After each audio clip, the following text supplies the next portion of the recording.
Members, welcome back to own channel stock market फंडा में। अब देखो मार्केट कल क्या गैप अप है, ध्यान से सुनना। अगर आप डाउ जोन्स को देखिए 750 पॉइंट का मोमेंटम, बहुत ही तेजी में। रीजन क्या है? पहला रीजन कि जॉबलेस क्लेम्स डेटा है कि भाई वहां पे जॉब्स कैसी है, और बहुत अच्छे डेटा है जिसकी वजह से डाउ जोन्स भागा। प्लस यूएस ने, ट्रम्प ने क्लियर कट बोला कि ये वीकेंड के अंदर, ठीक है, यानी कि सैटरडे संडे वार कंप्लीट कर देगा। अब देखो वो करेगा नहीं करेगा पता नहीं, बट इसकी वजह से मार्केट में भागा है। अब देखो मार्केट में ट्रम्प कुछ भी बोल देना, डाउ भाग जाता है, डाउ मोमेंटम कर लेता है। बट मोमेंटम कौन नहीं करता? हमारा निफ्टी। ठीक है। रीजन क्या है? एफआई की सेलिंग और एआई। मैं मोस्टली बोलता हूं एफआई की सेलिंग। इवन अगर आप देखोगे आज निफ्टी नीचे से बहुत अच्छा रिकवर किया। मुझे लगा था कि भाई शायद एफआई वापस आएंगे, बट ऐसा नहीं है। देखो यहां पे आज भी 4,500 करोड़ की एफआई की सेलिंग। ये देखो क्लियर है, सिंपल बात है। ठीक है। अब मान लो कि गवर्नमेंट ने क्लियर, देखो कैबिनेट में प्रस्ताव पास हो चुका है। अब एग्जैक्टली प्रस्ताव क्या है वो तो नहीं पता, बट माना जा रहा है कि बॉन्ड टैक्स कम करेगा। कॉर्पोरेट बॉन्ड्स, गवर्नमेंट बॉन्ड जो होते हैं वो टैक्स कम करेगा उस पे। पर मार्केट में, इंडियन मार्केट में एफआई क्यों आते हैं? ठीक है, कॉर्पोरेट बॉन्ड्स में इन्वेस्ट करने नहीं आते भाई। इक्विटी मार्केट भी है, बॉन्ड मार्केट के अलावा भी है बहुत सारी चीजें। ठीक है, उसमें चार्जेस ज्यादा है। तो देखो, आप समझ, देखो मैं सिंपल आंसर कर देता हूं। मान लो कि भाई आप डॉक्टर के पास जाते हैं। ठीक है। आप बोलते हैं कि सर मुझे डॉक्टर, मुझे सर में दर्द है, बट डॉक्टर आपका पेट का तपास करता है कि भाई आपके कोई पेट में प्रॉब्लम नहीं है, और आपको दवाई देता है पेट की। तो क्या आप मतलब नॉर्मल हो जाओगे? ठीक है, कि आपका दर्द चला जाएगा? नहीं चला जाएगा ना। ऐसा ही है गवर्नमेंट का। गवर्नमेंट को पता, समझ में ही नहीं आता कि भाई उसको प्रॉब्लम क्या है। ठीक है, सेम सेम लाइक फीमेल, मतलब जो अब मैरिड कपल नहीं होते, उसमें फीमेल को आप कितना भी समझा दो, वाइफ को कितना भी समझा दो, वो नहीं समझती किसी भी तरह। ठीक है, सेम, ये सेम चीजें ही है। गवर्नमेंट का रिलेशन ऐसा ही है। इंडियन पब्लिक के साथ या एफआई के साथ गवर्नमेंट का रिलेशन ऐसा ही है। आप कुछ भी कर लो वो नहीं समझेगी, वो कुछ अलग ही कर लेगी। ठीक है, सेम चीज ऐसे ही है। और आप देखोगे कि मार्केट में एफआई नहीं आना चाहते। अब पता नहीं, अगर एसटीडी एलटीसीजी कम करेगा तो आएगा, बाकी नहीं आएगा एफआई। ठीक है। हालांकि डाउ जोन्स ऊपर है 750 पॉइंट, इसकी वजह से गिफ्ट निफ्टी ऊपर है। 100 पॉइंट का गिफ्ट निफ्टी है। बट देखो कल आरबीआई की पॉलिसी है, जीडीपी का डेटा है। जीडीपी का डेटा कम आने की एक्सपेक्टेशन पूरी है। ठीक है, तो मैं आज के वीडियो में बहुत सारी चीजें समझाऊंगा। वीडियो अंत तक देखना। ठीक है। और ये कौन सा चार्ट है, हम लोग ये भी डिस्कस करेंगे, और आप लोगों की क्वेरीज। क्लियर? चलिए स्टार्ट करें। देखो चैनल को फर्स्ट टाइम विजिट करना, अगर विजिट कर रहे हो ना, जरूर सब्सक्राइब कर देना। बहुत सारी चीजें डिस्कस करते हैं जो मार्केट में कोई नहीं बताता। फ्री टेलीग्राम चैनल में नहीं है तो जाके ज्वाइन जरूर कर लेना। यहां पे बहुत सारी ऐसी चीजें भी बताते हैं जो आपको काम आती है। ठीक है, चलिए स्टार्ट करें। ओके, सबसे पहली बात, निफ्टी में क्या दिखाई दे रहा है? देखो कल भले निफ्टी गैप अप ओपन हो, बट 10 बजे आरबी की पॉलिसी है, उसके पहले कुछ भी मत करना, वरना ट्रैप होने के चांसेस है। आपको डे हाई ब्रेक करता हुआ भी दिखाई देगा ड्यूरिंग द पॉलिसी, यस। और डे लो भी ब्रेक करता हुआ दिखाई दे सकता है ड्यूरिंग द पॉलिसी।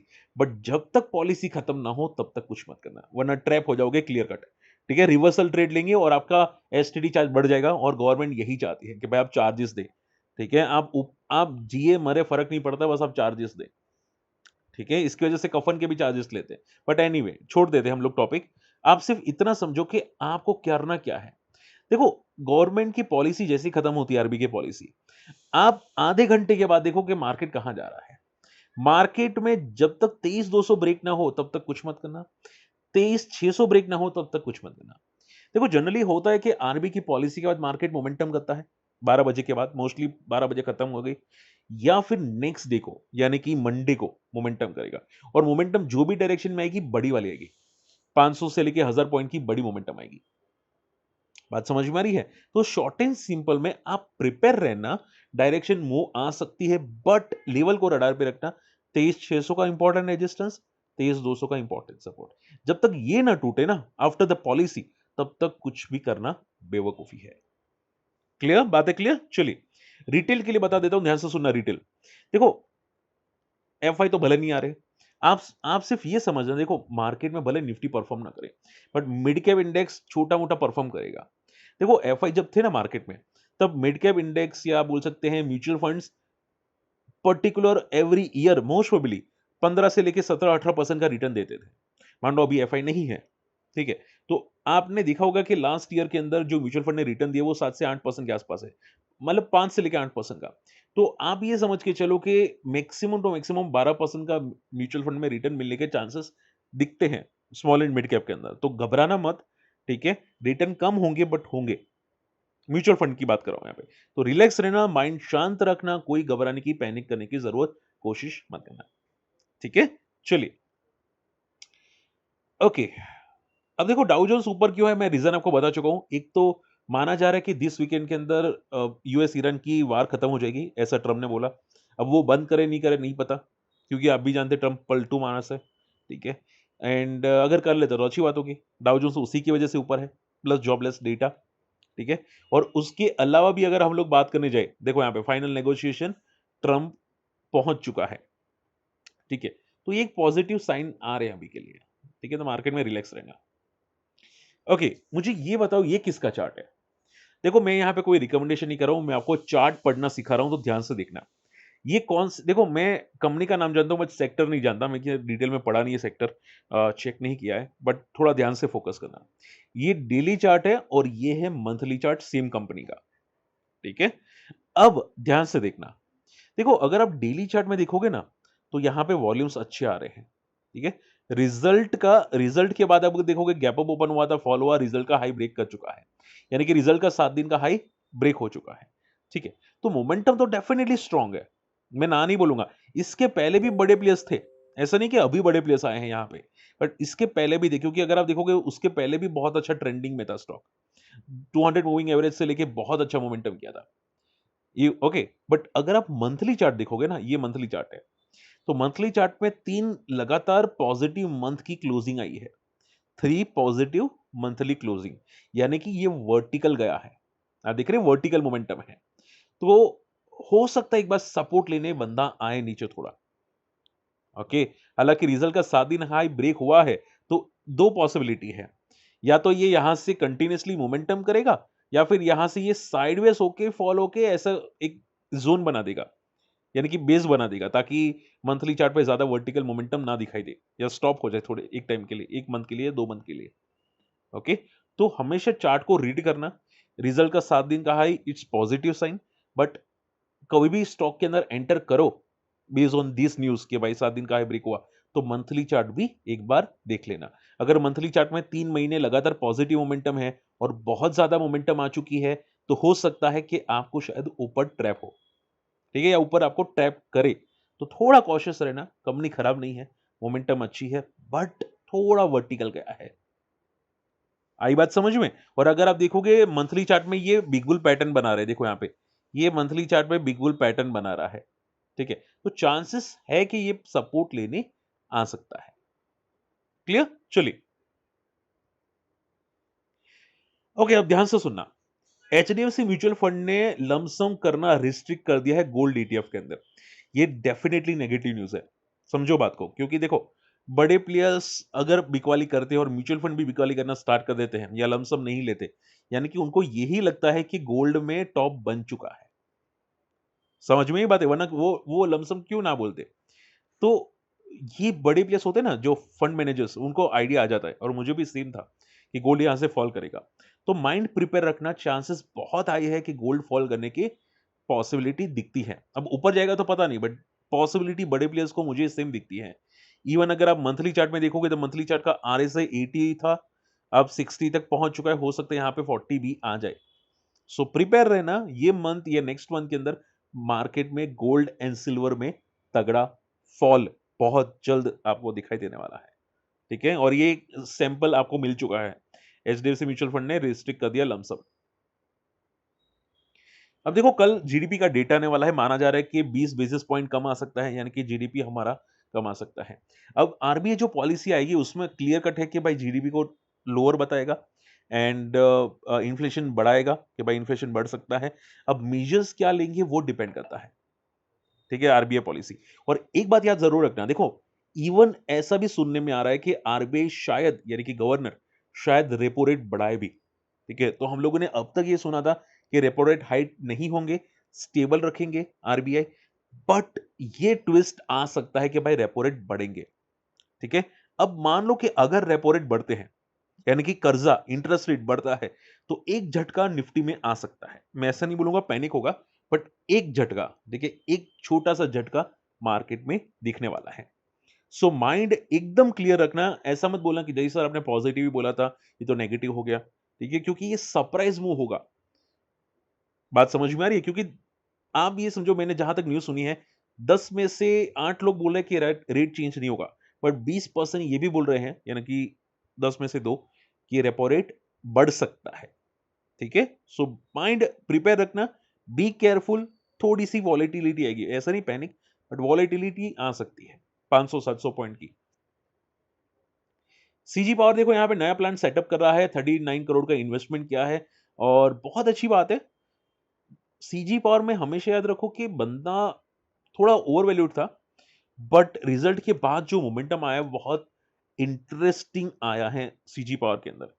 ये बंदा पिछले 1.5 साल के अंदर साइडवेज था, 1.5 से 2 साल अप्रॉक्सिमेटली, और आप देखोगे यहाँ पे 800 का रेजिस्टेंस था। अगर ये 800 ब्रेक हो चुका होगा, तो ये बहुत बहुत पॉजिटिव साइन हो गया, यानी कि बड़े प्लेयर्स अभी भी इंटरेस्टेड है सीजी पावर्स के अंदर। उनको ये लगता है कि सीजी पावर और ज्यादा अच्छा ग्रो कर सकता है, और ग्रो करने के लिए चाहिए क्या? अच्छे रिजल्ट और एक्सपांशंस, और आप देखोगे क्लियर कट एक्सपांशंस यहाँ पे दिख रहा है। ठीक है, तो न्यूज़ अच्छी है। देखो बड़ी स्लो मूवर स्टॉक है, यानी कि आराम-आराम से मोमेंटम करता है। ठीक है? तो डेफिनिटली अच्छी बात है। आइनिक्स क्लीन एनर्जी, इसने एक एक्विजिशन किया है 6 गीगावाट का रिन्यूएबल एनर्जी के अंदर, और पोर्टफोलियो इनका 6000 करोड़ का बन चुका है। अब देखो, जहाँ तक मेरे को नॉलेज है कि जो ये ग्रुप है ना पूरा, आइनिक्स ग्रुप, आइनिक्स रिन्यूएबल एनर्जी या आइनिक्स विंड, आइनिक्स ग्रीन एनर्जी, ठीक है? इन शॉर्ट में काफ़ी अच्छा ग्रुप है, डेफिनिटली पूरा आईएनएक्स ग्रुप का। बट रिजल्ट्स कभी-कभी थोड़े वॉलेटाइल आ रहे हैं। बड़े प्लेयर्स को हॉट फेवरेट है ये ग्रुप, एक बात याद रखना, ठीक है? बट अभी क्या है कि रिजल्ट्स इतने अच्छे नहीं आए, जिसकी वजह से ये सस्टेन नहीं कर पा रहा है, थोड़ी वॉलेटिलिटी है। तो न्यूज़ अच्छी है, बट पूरा सेक्टर साइडवेज है, तो आई डोंट थिंक ज़्यादा पॉजिटिव इम्पैक्ट होगा, छोटी-मोटी वॉलेटिलिटी आएगी बस। Clear? Okay, last not the least, government 100 ethanol fuel station add करने वाला है दिल्ली और महाराष्ट्र के अंदर, ठीक है, बाय एंड ऑफ 2026, और 5000 बाय एंड ऑफ 2027। तो आप देखो, एक समझो बात को, इथेनॉल गवर्नमेंट क्लियर कर चुकी है कि भाई इथेनॉल में E20, E30, E40 तक आ सकता है, इवन E80 भी बात कर रहे हैं। यानी कि आपकी पुरानी जितनी भी गाड़ियां होंगी, टू व्हीलर्स, फोर व्हीलर्स, वो सभी स्क्रैप हो जाएगी बहुत जल्द। ठीक है? और देखो, मैं ऐसा नहीं बोल रहा हूँ, मैं गवर्नमेंट को क्रिटिसाइज़ नहीं कर रहा हूँ, ठीक है? पर आप खुद सोचना कि E20 से अगर आपकी गाड़ियों में बोलते हैं ना, वो खराब हो जाती है, अंदर का मेटल खराब हो जाता है, ठीक है? कोरोड हो जाता है। तो आप सोचो कि अगर E30 आएगा, E80 तक की बात कर रहे हैं, इथेनॉल 80, तो सोचो कितनी खराब हो जाएँगी आपकी गाड़ियाँ जल्दी। तो पुरानी में प्रॉब्लम आ सकती है, नई गाड़ियों में बेनिफिट आ सकते हैं, क्योंकि हीरो हीरो मोटोकॉर्प इसने बाइक ऐसी लॉन्च कर दी है। इवन मारुति ने भी एक, आई थिंक, E80 तक की compatibility bike, sorry, four wheeler launch कर दी है। तो ये सेक्टर में मारुति और हीरो मोटोकॉर्प में बेनिफिट्स आ सकते हैं, ठीक है? क्योंकि ये लोग आगे का सोचते हैं। तो आई थिंक ये एडवांस एडवांटेज ले सकते हैं ये दोनों कंपनीज़। हालाँकि अभी साइडवेज़ है हीरो मोटोकॉर्प, सपोर्ट है 3500 का, ऊपर रेजिस्टेंस है 6500 का, पूरा साइडवेज़ है। बट मारुति और हीरो मोटोकॉर्प दोनों बेनिफिट ये चीज़ का ले सकते हैं। ठीक है? सो माइंड प्रिपेयर रखना अभी के लिए। चलिए फटाफट आप लोगों की क्वेरीज़ स्टार्ट कर लें।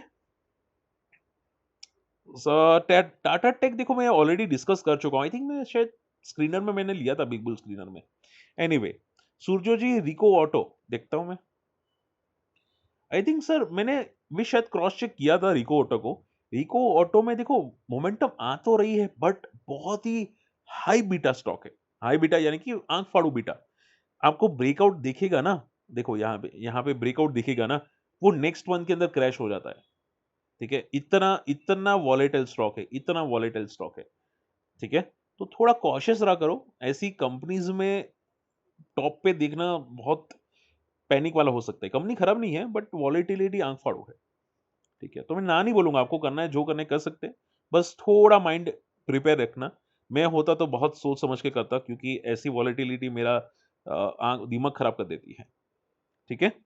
चलिए जय भारत की बात करते हैं, सेम सीटीजी। ये भी मैंने क्रॉस चेक किया था, जय भारत। सेम चीज़ें हैं, सेम लाइक रिको ऑटो, ठीक है? आप अगर देखोगे तो यहाँ पे एक रेंज ब्रेक हुई थी डब्ल्यू पैटर्न की, इसने फॉल किया, वापस ऊपर गया, वापस फॉल किया। प्योर वॉलेटाइल बंदा है। सेम चीज़ है, देखो यहाँ पे 2 महीना ऊपर जाता है, तीसरा 2 महीना नीचे चला जाता है। तो बहुत केयरफुल है ना। ये एक बड़ा रेजिस्टेंस है 140 से लेके 150 का, ये एक बहुत बड़ी रेजिस्टेंस ज़ोन है। जब तक ये ब्रेक ना करे तब तक रिस्की है। और वैसे भी बॉटम पे ये ज़्यादा चलता है, जब भी बॉटम पे आता है। सो माइंड वहाँ पे क्लियर रखना।